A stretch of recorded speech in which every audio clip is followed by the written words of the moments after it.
오늘 히브리서 11장, 12장 1절로 13절 말씀을 중심으로 예수를 바라보자 라는 주제로 함께 은혜를 나누기를 원합니다. 사랑하는 성도 여러분, 우리가 히브리서를 읽을 때 먼저 기억해야 할 것이 있습니다. 그것은 히브리서는 이 편안한 신앙생활을 하던 사람들에게 기록된 편지가 아닙니다. 믿음을 지키기 위해 많은 고난과 박해를 받고 있던 당시의 그리스도인들에게 기록했던, 그리스도인들을 위해 기록했던 그런 편지입니다. 당시 성도들은 예수님을 믿는다는 이유만으로 많은 고통을 겪었습니다. 어떤 사람들은 사람들 앞에서 공개적으로 조롱을 받았습니다. 어떤 사람은 감옥에 갇히기도 하였습니다. 또 어떤 사람은 자신의 소유를, 재산을 빼앗기기도 했습니다. 당시 상황을 히브리서 10장 32절로 34절에서는 잘 기록하고 있는데요. 말씀을 보시면요. 전날에 너희가 빛을 받은 후에 어둠 가운데 있었던 백성들이 예수 그리스도를 만남으로 빛을 본 것입니다. 그런데 당시에 고난의 큰 싸움, 고난이 있었습니다. 그것을 견디어낸 것을 생각하라. 혹은 비방과 환난으로서 사람에게 구경거리가 되고 혹은 이런 형편에 있는 자들과 사귀는 자가 되었으니 너희가 갇힌 자를 동정하고 너희 소유를 빼앗기는 것도 기쁘게 당한 것은 더 낫고 영구한 소유가 있는 줄 알미라. 읽은 말씀대로 비방과 환난과 또 사람에게 구경거리를 당하고 또 갇히고 소유를 빼앗기는 이런 많은 환난과 고통 가운데 그들이 살고 있었습니다. 이처럼 처음에는 많은 성도들이 그럼에도 불구하고 믿음을 지켰습니다. 그러나 시간이 지나면서 문제가 생기기 시작했습니다. 박해가 길어지고 또 고난이 계속되자 믿음을 포기하는 사람들이 나타나게 되었습니다. 어떤 사람들은 뒤로 물러났고 어떤 사람은 세상과 타협하기 시작했습니다. 여기서 뒤로 물러났다라는 뜻은 배교를 말합니다. 그래서 히브리서 기자는 히브리 10장 39절에 이렇게 권면합니다. 우리는 뒤로 물러가 멸망할 자가 아니요 오직 영혼을 구원함에 이르는 믿음을 가진 자니라. 여기서 뒤로 물러갔다라는 표현이 배교를 말합니다. 또한 히브리서 2장 1절에서도 다음과 같이 말씀합니다. 그러므로 우리는 들은 것에 더욱 유념함으로 우리가 흘러 떠내려가지 않도록 함이 마땅하니라 라고 말씀하고 있습니다. 히브리서는 끝까지 믿음을 지키라고 권면하는 책입니다. 그리고 그 믿음을 설명하기 위해 11장에서는 믿음의 선진들을 소개하고 있습니다. 아벨, 노아, 아브라함, 모세, 많은 그 외에도 믿음의 선진들을 소개하고 있는데요. 이들은 동일하게 모두가 다 쉽지 않는 삶을 살았던 사람들입니다. 그러나 그들은 하나님의 약속을 붙잡고 끝까지 인내하며 살았던 사람입니다. 특별히 이 히브리서를 우리가 읽어 내려갈 때 한 가지 단어에 우리가 좀 주목할 필요가 있습니다. 그 단어가 인내입니다. 그리고 12장에서는 다음과 같이 말씀하고 있죠. 오늘 1절인데요. 이러므로 우리에게 구름같이 둘러싼 허다한 증인들이 있으니 모든 무거운 것과 얽매이기 쉬운 죄를 벗어버리고 인내로서 우리 앞에 당한 경주를 하며 라고 말씀하고 있습니다. 이 말은 11장에서 본 믿음의 사람들처럼 이제 여러분도 우리가 믿음으로 끝까지 믿음의 경주를 했던 것처럼 여러분도 그렇게 살아가십시오라고 권면하고 있는 그런 말씀인 것입니다. 오늘 본문은 믿음의 경주를 끝까지 완주하기 위해 우리가 어떻게 살아가야 하는지를 말씀해 주고 있습니다. 첫째로는 믿음의 경주를 위해 우리가 어떻게 하면 되겠습니까? 먼저는 벗어야 한다라고 말씀합니다. 벗어버려야 한다라고 말씀하고 있습니다.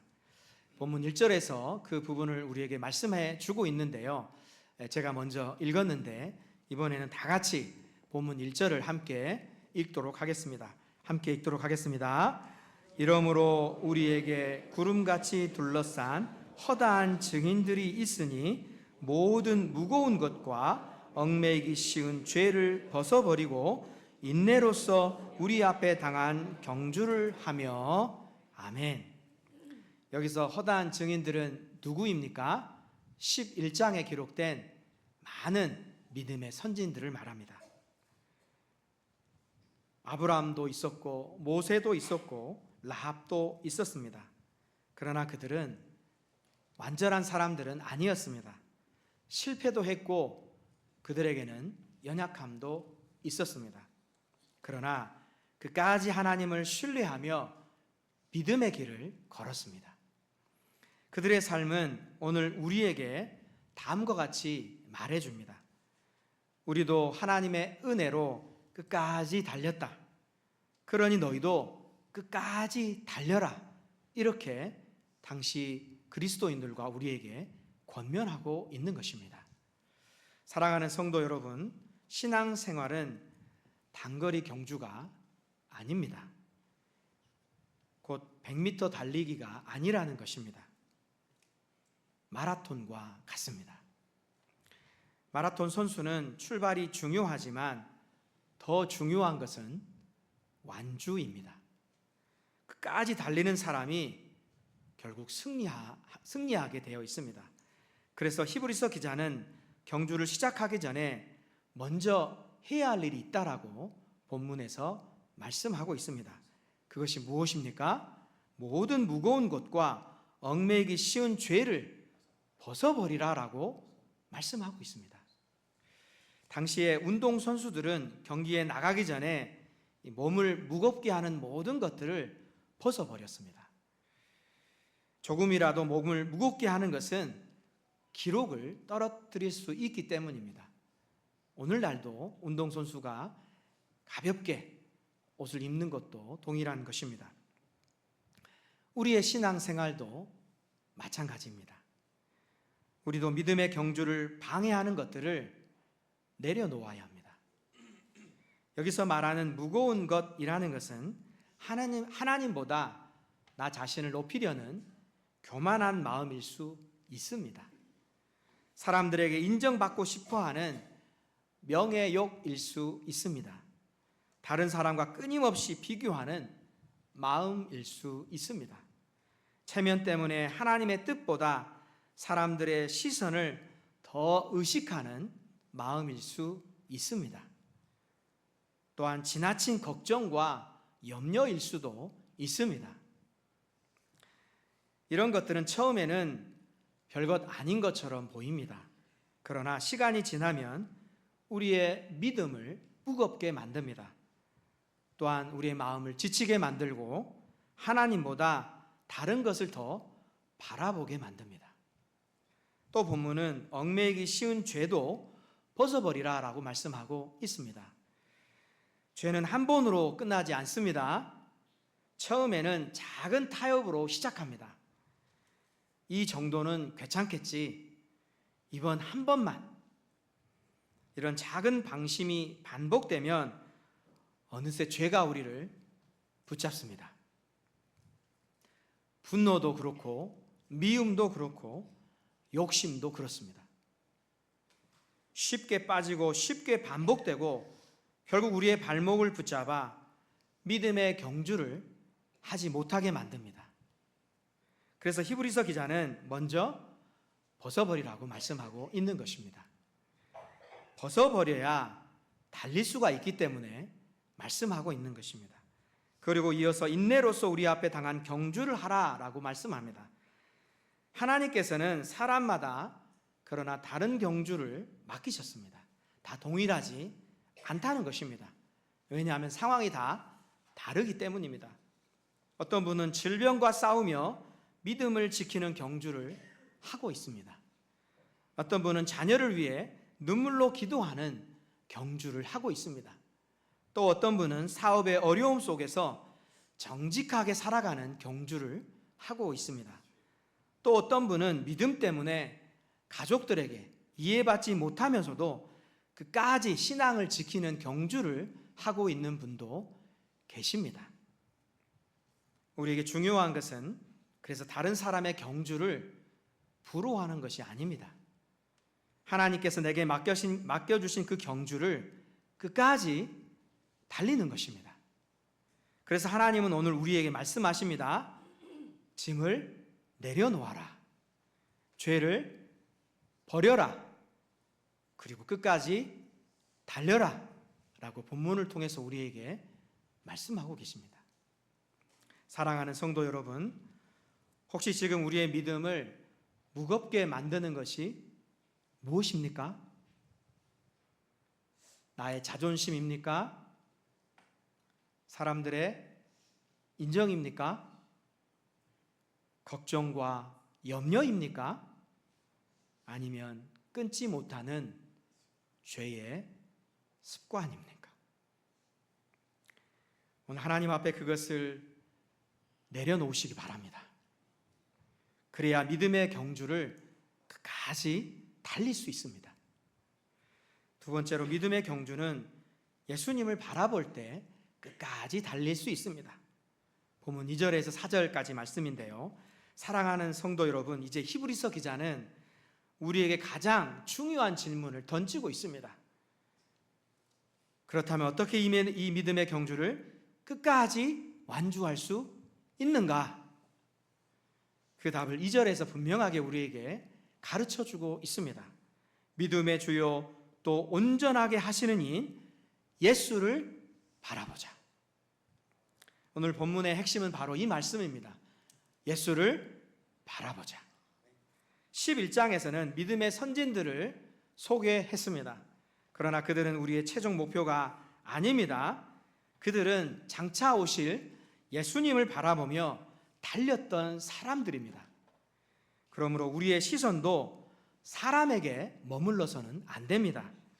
오직 예수님께 고정되어야 할 줄 믿습니다.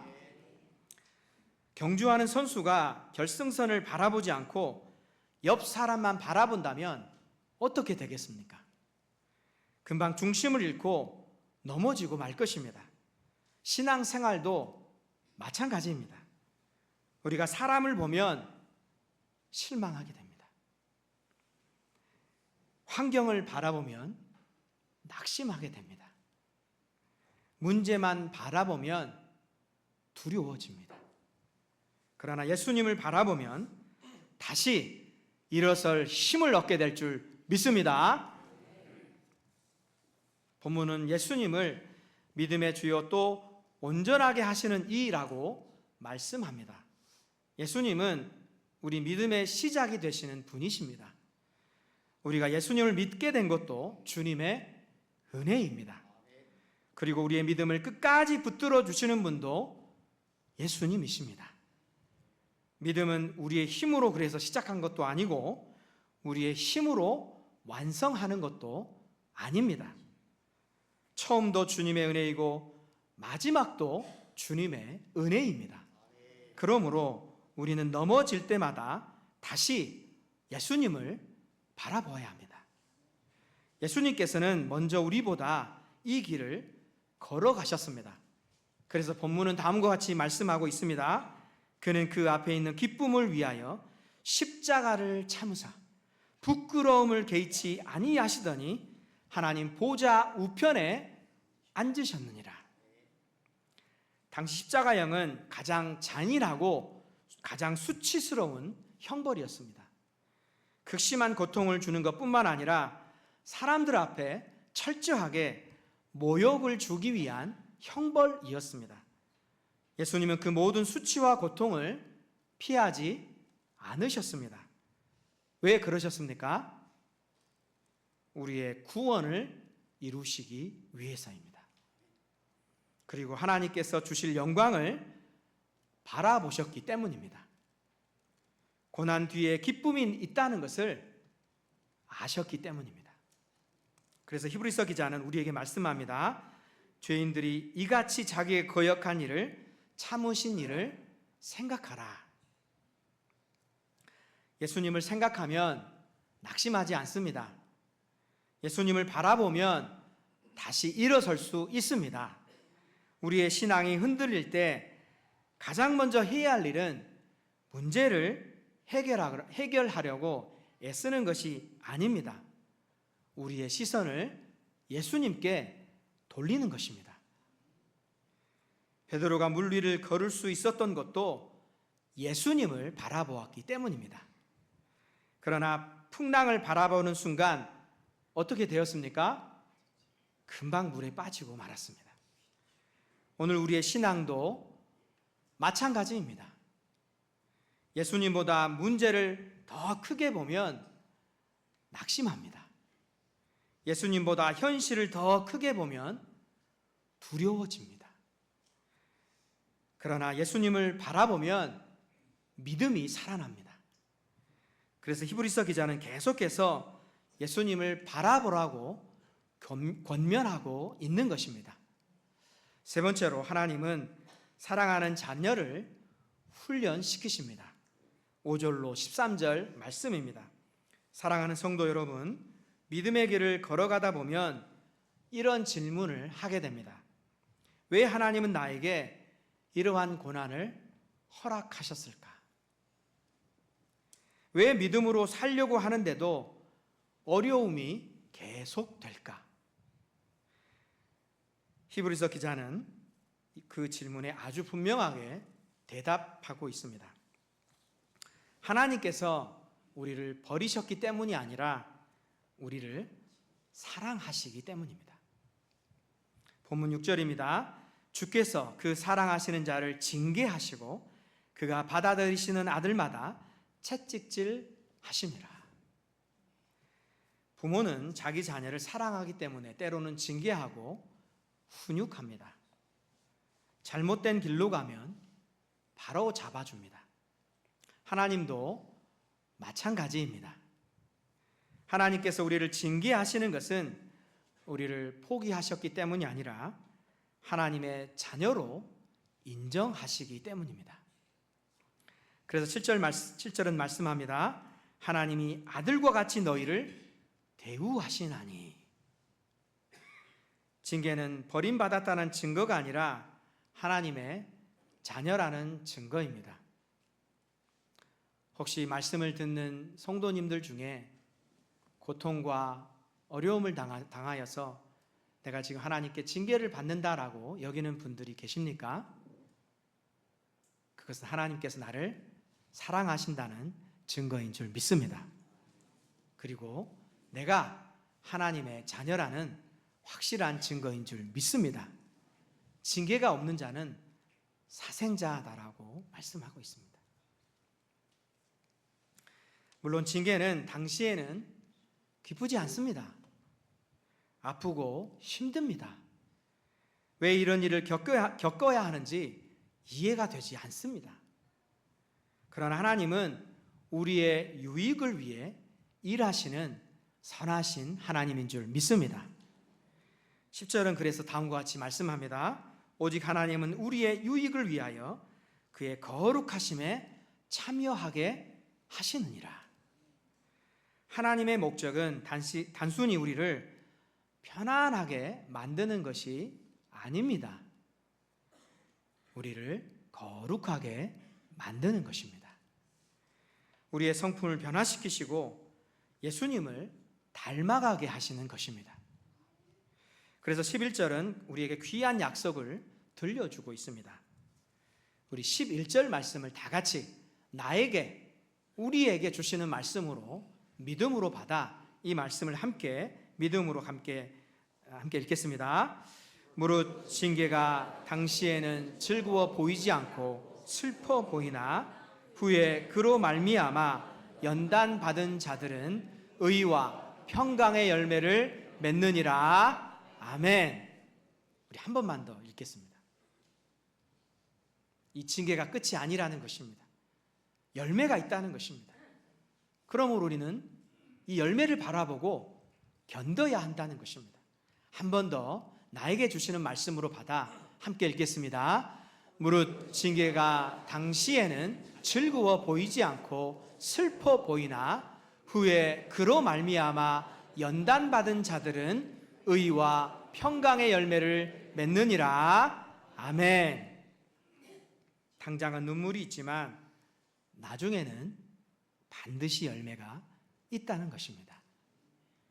당장은 이해되지 않아도 하나님께서는 선한 결과를 이루실 것입니다.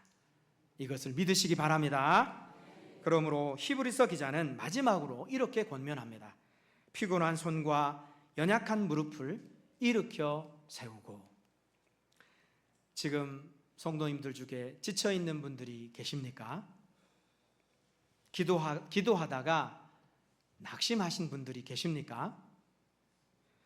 믿음을 지키다가 힘든 상황 가운데 있는 분들이 계십니까? 하나님은 오늘도 우리에게 말씀하십니다. 다시 일어나라. 다시 걸어가라. 예수님을 바라보며 끝까지 달려라 라고 말씀하고 있습니다. 우리의 힘으로는 그러나 할 수 없습니다. 믿음의 주요 온전하게 하시는 예수님께서 우리와 함께 하시기에 우리는 끝까지 이 믿음의 경주를 달려가게 될 줄 믿습니다. 이제 말씀을 정리하겠습니다. 사랑하는 성도 여러분, 오늘 말씀은 우리에게 세 가지를 가르쳐주고 있습니다. 첫 번째는 믿음의 경주를 위해서는 무거운 것과 죄를 벗어버려야 한다라고 말씀하고 있습니다. 두 번째는 끝까지 달리려면 계속해서 예수님만 바라보라고 말씀하고 있습니다. 세 번째는 고난과 징계 속에서도 하나님은 우리를 버리신 것이 아니라 사랑으로 훈련하고 계심을 믿어야 함을 우리에게 가르쳐주고 있습니다. 성도님, 우리 모든 성도님들, 지금 우리의 시선은 어디를 향하고 계십니까? 무엇을 바라보고 계십니까? 사람입니까? 환경입니까? 문제입니까? 아니면 예수님입니까? 여기에 모인 모든 믿음의 권속들은 예수님만 바라보시는 믿음의 성도들 되시기를 예수님의 이름으로 축복합니다. 그러므로 오늘도 믿음의 주요 또 온전하게 하시는 이이신 예수님을 바라보며 하나님께서 맡기신 믿음의 경주를 끝까지 완주하여 하나님의 나라에 도달하시는 믿음의 사람들 되시기를 예수님의 이름으로 축복합니다. 기도하겠습니다. 하나님 아버지, 우리가 믿음으로 살려고 하지만 때로는 믿음으로 살지 않았던 우리 연약함을 불쌍히 여겨 주시옵소서. 이제부터 하나님께서 말씀하신 대로 믿음의 주요 또 온전하게 하시는 이신 예수님을 바라보며 끝까지 믿음의 경주를 완주하는 믿음의 권속들 되게 하여 주시옵소서. 믿사옵고 예수님의 이름으로 기도합니다. 아멘.